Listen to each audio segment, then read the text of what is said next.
நடிகர் நெப்போலியனின் மூத்த மகன் தனுஷுக்கு கடந்த வருடம் நவம்பர் மாதத்தில்தான் திருமணம் நடைபெற்றது. திருமணத்திற்கு பிறகு பல சர்ச்சைகளும் வதந்திகளும் பரவி வந்தது. ஆனாலும் தம்பதிகள் மகிழ்ச்சியாக இருந்தனர். ஆனால் இப்போது தனுஷ் ஆசைப்பட்டதால் நடிகரும் குக் வித் கோமாளி நிகழ்ச்சியின் நடுவருமான மாதம்பட்டி ரங்கராஜன் நேரில் சென்றிருக்கிறார். அப்போது தனுஷ் மனைவி அக்ஷயா அந்த வீடியோவில் காணவில்லை என்று பலரும் கேள்வி எழுப்பி வருகின்றனர். நெப்போலியன் மகன் தனுஷ் தன்னுடைய விடாமுயற்சியால் வீல் சேரில் இருந்தபடியே ஆன்லைன் மற்றும் கம்ப்யூட்டர் சம்பந்தமாக பல படிப்புகளையும் படித்திருக்கிறார். 24வது வயதில் கடந்த வருடத்தில்தான் தனுஷுக்கு அக்ஷயா என்ற பெண்ணுடன் திருமணம் நடைபெற்றது. அந்த நேரத்தில் இந்த திருமண செய்தி பெரிதாக விவாதிக்கப்பட்டது. தசை சிதைவு நோய் பாதிக்கப்பட்ட மகனுக்கு திருமணம் செய்து வைத்து ஒரு பெண்ணின் வாழ்க்கையை நெப்போலியன் கெடுக்கிறார் என்றும் பலரும் விமர்சித்து வந்தனர்.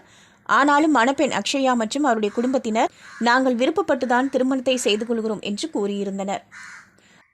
இந்த நிலையில் நேற்று அமெரிக்காவில் நடந்த ஒரு திருமண ஃபங்க்ஷனில் விஜய் டிவியில் ஒளிபரப்பாகி வரும் குக் வித் கோமாளி நிகழ்ச்சியில் நடுவராக இருக்கும் மாதம்பட்டி ரங்கராஜன் கலந்து கொண்டிருக்கிறார். நடிகராகவும் சமையல் கலைஞராகவும் கலக்கி கொண்டிருக்கும் மாதம்பட்டி ரங்கராஜனை நெப்போலியன் மகன் தனுஷுக்கு ரொம்ப பிடிக்குமா. அதனால் நெப்போலியன் மாதம்பட்டி ரங்கராஜனை தன்னுடைய வீட்டிற்கு அழைத்திருக்கிறார். மாதம்பட்டி ரங்கராஜன் தனுஷுடன் சிறிது நேரம் கலகலப்பாக பேசியிருக்கிறார். உங்களுடைய என்கேஜ்மெண்ட்டுக்கு நான் தான் சமைத்திருந்தேன் என்றும் கூறியிருந்தார். அந்த சாப்பாடை நீங்கள் சாப்பிட்டு பார்த்தீங்களா என்று கேட்க தனுஷ் நான் சாப்பிட்டேன், நல்லா இருந்துச்சு என்று சொல்லியிருந்தார். அதுபோல பரிதாபங்கள் யூடியூப் சேனல் மூலம் பிரபலமடைந்த கோபி மற்றும் சுதாகரும் அமெரிக்காவில் ஒரு நிகழ்ச்சியில் கலந்து கொண்டனர். அவர்களையும் நெப்போலியன் தன்னுடைய வீட்டிற்கு அழைத்திருந்தார். கோபி மற்றும் சுதாகரும் தங்களுடைய நக்கல் கலந்த காமெடி செய்து தனுஷை மகிழ்வித்திருந்தனர். ஆனாலும் தனுஷ் முகம் வாட்டமாக இருந்தது. அதோடு அந்த வீடியோக்களில் தனுஷுடைய மனைவி அக்ஷயாவை காணவில்லை. அதனால் அக்ஷயா எங்கே போனார் என்று பலரும் கமெண்ட்களில் கேள்வி எழுப்பியிருக்கிறார்கள்.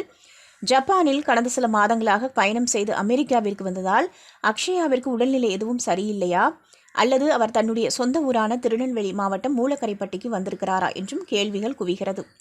அதுபோல நெப்போலியன் தன்னுடைய மகன் கோபி மற்றும் சுதாகரிடம் பேசும்போது சிரிப்பதை கண்ணிமைக்காமல் பார்த்து கொண்டே இருக்கிறார். ஒரு தந்தையாக தன்னுடைய மகனின் சந்தோஷத்தை பார்த்து அவர் மகிழ்வதை பலரும் பாராட்டி வருகிறார்கள். நெப்போலியன் தன்னுடைய மகனைப் போல தசை சிதைவு நோயால் யாரும் பாதிக்கப்படக்கூடாது என்பதற்காக திருநெல்வேலி மயோபதி என்ற ஒரு மருத்துவமனையை நடத்தி கொண்டிருக்கிறார். அங்கு இலவசமாக சிகிச்சை பெறுவதற்காக பல நாடுகளில் இருந்தும் அங்கு குழந்தைகள் வருகிறார்கள் என்பதும் குறிப்பிடத்தக்கது.